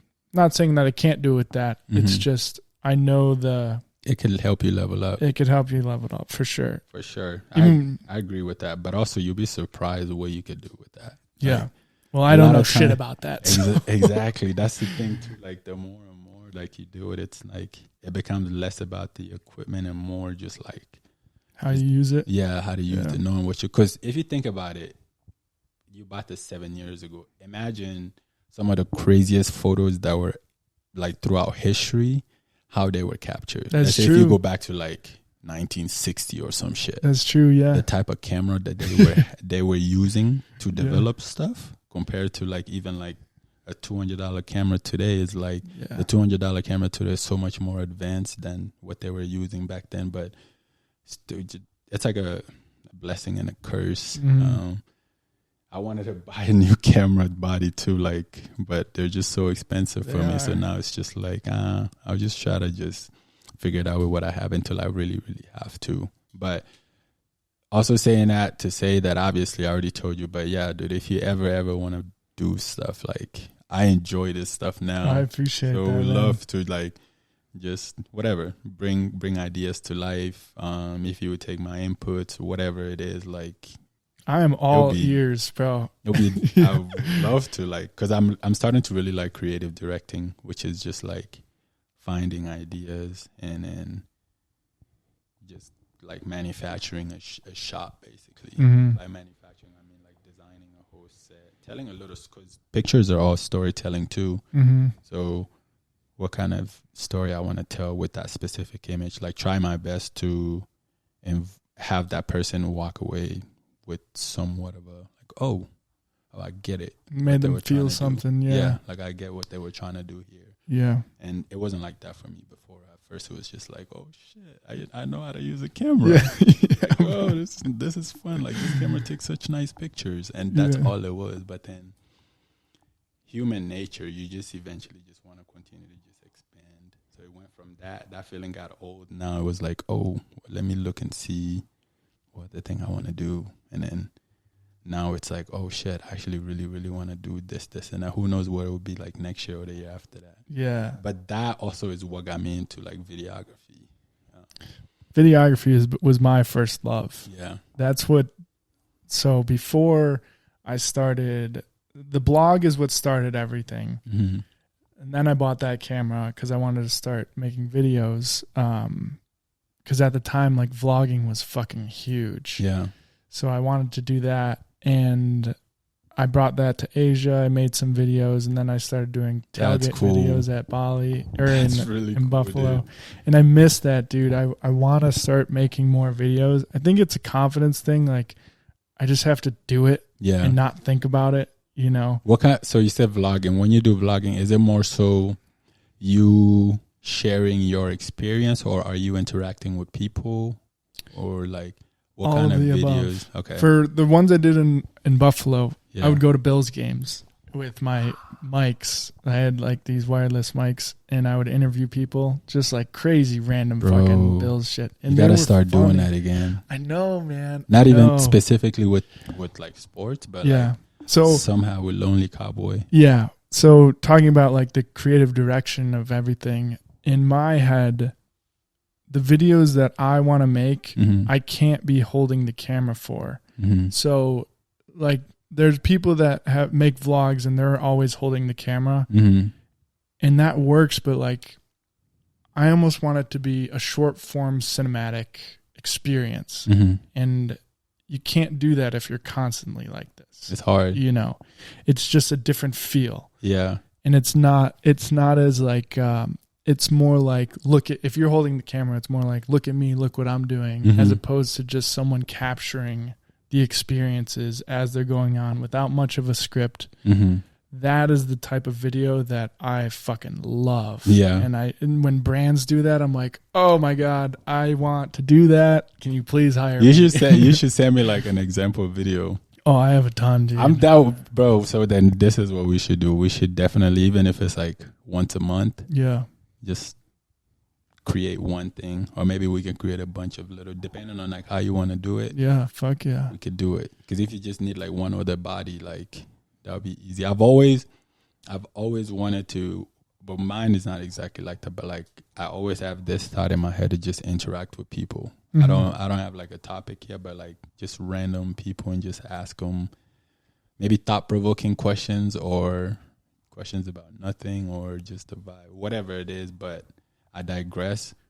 You let me know or send me some examples of stuff that you want to do. Like I would love to, like if I could help, I would help for sure. Dude, I appreciate that so much. And same goes to you, man. I know we talked about this before, but if you need anything, like I'm in the same boat as you, as like when you were talking about going to these shoots and just helping out, just to be around it. That's the same way I feel. I'm not looking for to get anything out of it besides just like experience, knowledge. Yeah. And just being surrounded by creative people, because I feel like people like us, we feed off each other. For sure. You know, if you're surrounded by a group of creatives and you're spending a lot of your time with them, you're going to be creative. Yeah. It's just inevitable. Yeah. As opposed to like, if you're not doing that, then you're not going to spark that creativity. Yeah. Yeah, for sure. I agree. So yeah, let me know whenever you have ideas or whatever it is, dude. I am curious to know like even an example of the type of video that you just talked about. Because if I see something, like it'll spark some ideas. So I have this idea have you ever seen like the quick little cooking videos?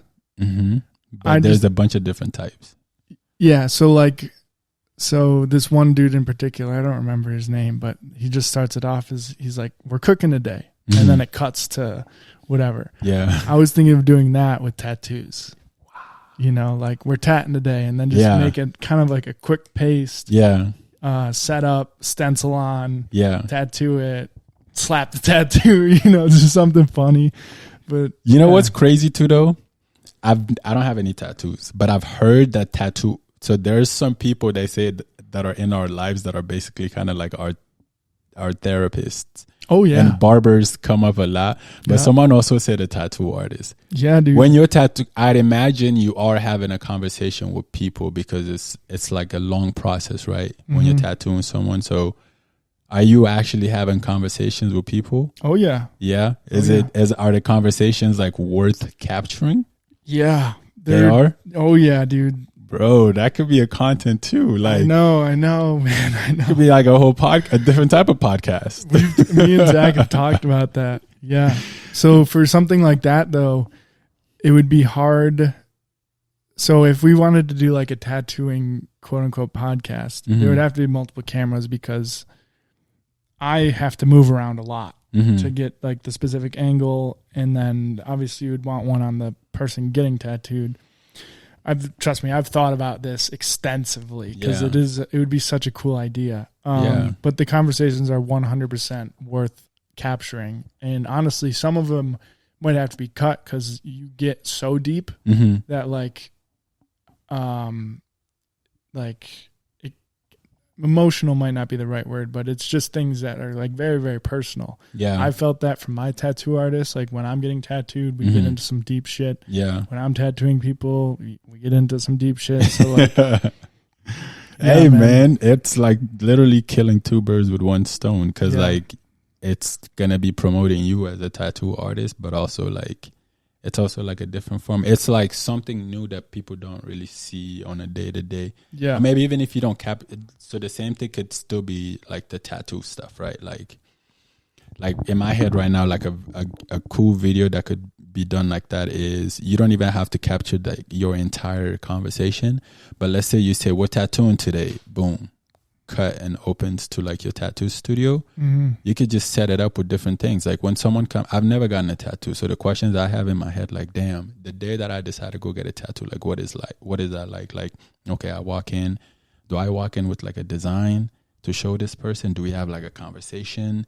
You know what I'm saying? Yeah. You can maybe show clips of that. It's like basically like maybe the person walking in, dabbing them up, or you guys are talking or whatever. So what are we doing today? And maybe a short version of what they're telling you about. Just like jump cut through the most important. So maybe like instead of out of the whole 2 hours with tattooing today, video could be like 3-4 minutes.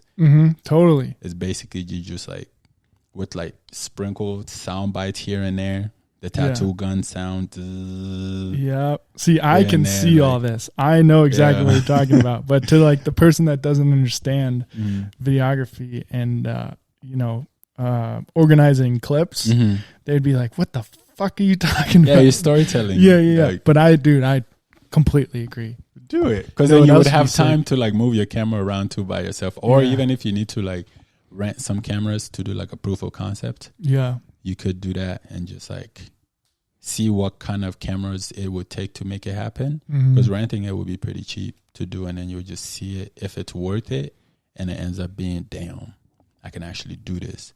Then you can maybe invest in the cameras, or even just reach out to other people that you know who do have cameras to let them know like, yo, this is my idea.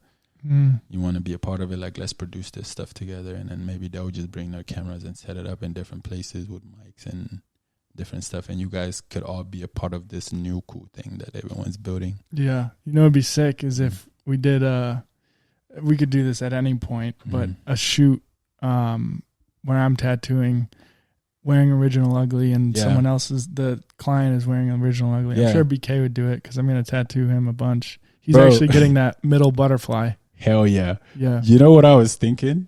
Like, when one of the video idea we had, and then like it was just gonna be following you. I actually was gonna ask you like if you would be down to do a tattoo, like even if it's just like a mock, like a fake, just through that. No, I'll do it for real.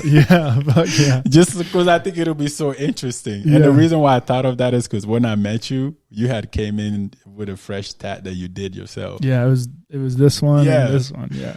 Like, damn, what if you did like a tattoo on yourself? I don't know. Well, we could do this. This is going to be the last tattoo I do on myself. I'm going to try and do a snake from here that wraps and fills this space and then comes up into this cowboy skull. Yeah. So, how long would that take?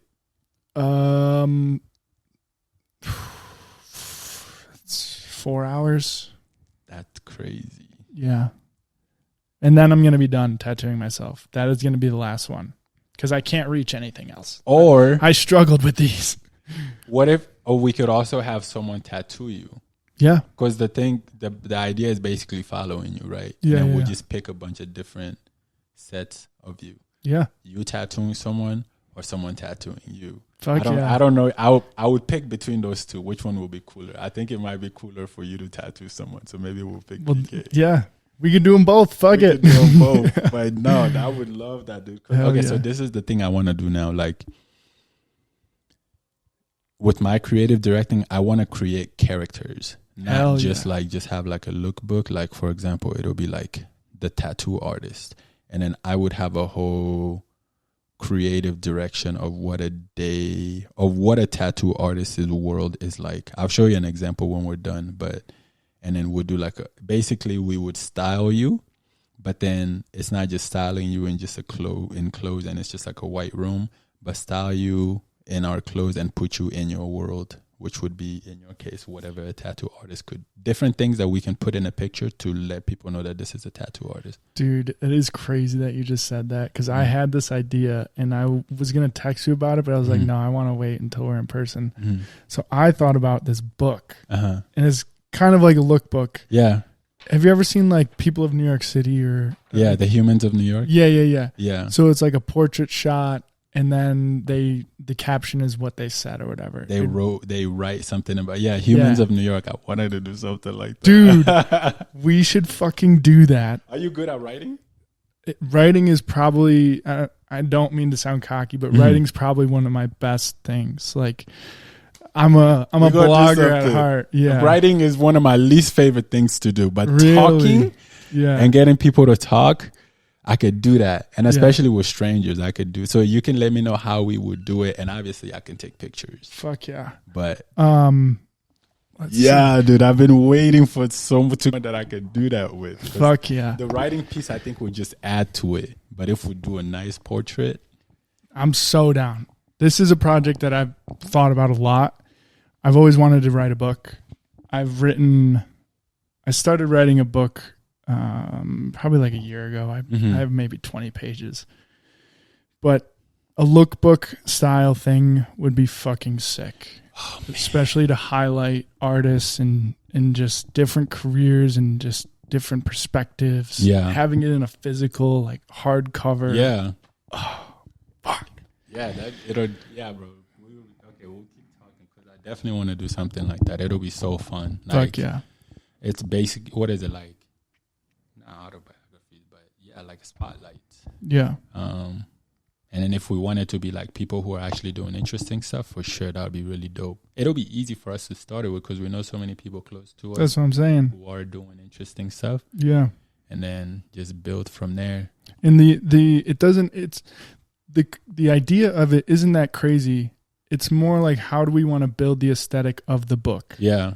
As long as it looks clean and like the pictures look clean, the text looks clean, the cover, the little details, as long as everything's clean, the idea will work. Yeah, for sure. And even if it doesn't, fuck it. We just made a sick product, but, Yo, dude, that's a lifetime like resume thing, I have a whole slew of ideas because there's so many pieces we can do. I think what you want to do, and then there's like another piece. I would love to also have it be like we can capture because when you're interacting with people, there's like different ways to capture the story, right? Written is like a very big one, and then audio is another one, and then visual could be visual. So written, audio, and then visual. Those are three, and then a visual divides into two, which there's video and then there's photo. We can do all four. Yeah, dude. Like in one conversation, we can have like a video version of it that could be on a different medium, YouTube, for example. Yep. We could even go on our Instagram page. And then the book version is for like a completely different type of consumer, someone who really, really fucking love photo books. I have a lot of photo books at home. I spend money on that. And they're expensive. They're expensive. But they're sick. And they're conversation starters when people come over and like having them in tattoo shops or cafes and, Yeah, they're fucking dope. I want to do it so bad. Yeah, bro. We could talk about it more. Hell And yeah. we could even just do like a pilot. Do like pick 10 cool people and just let them know, yeah, we want to do this. Let's do it and see how it turns out. If it turns out well, then we can keep adding to it. Fuck yeah. Very easy to do it. I definitely want to do a video version of it. Hell yeah. And video and photo can be done at the same time. And then if you want to do the writing one. Yeah. All right. Let's wrap this up before that camera dies. So we're going to have to do 4 another. hours later. Yeah, we're going to have to do another podcast at some point because, like I said, I barely got through these. But thank you so much for coming on, man. I appreciate it. I appreciate you. Yeah. Follow Original Ugly on Instagram. Follow Lonely Cowboy Co. And maybe you'll see a nice little lookbook project coming out. Yeah, there's something eventually. new definitely happening. Yeah. Something new just birthed it. Yeah. If that's a word. Yeah. Bird. Imagine. So then if you were too tired from work and didn't want to go to Zach's, or if Brandon wasn't leaving to go to this trip. Yeah, we never would have met. Yeah. And then maybe if we never would have met, this idea that we just talked about, this new thing might have never been a thing, which I think is going to be a thing. Yeah, I think so too. I feel the excitement that you have for it, and it's the same excitement that I have Fuck yeah, for it. dude. So it's like, let's go. I've just been needing someone who know how to write and is good with the pen. Hell yeah. To really capture people's story. I'll show you some of my blogs that I've done. Yeah, hell yeah. Dude. Yeah. All right. Well, we'll catch you next time. Peace.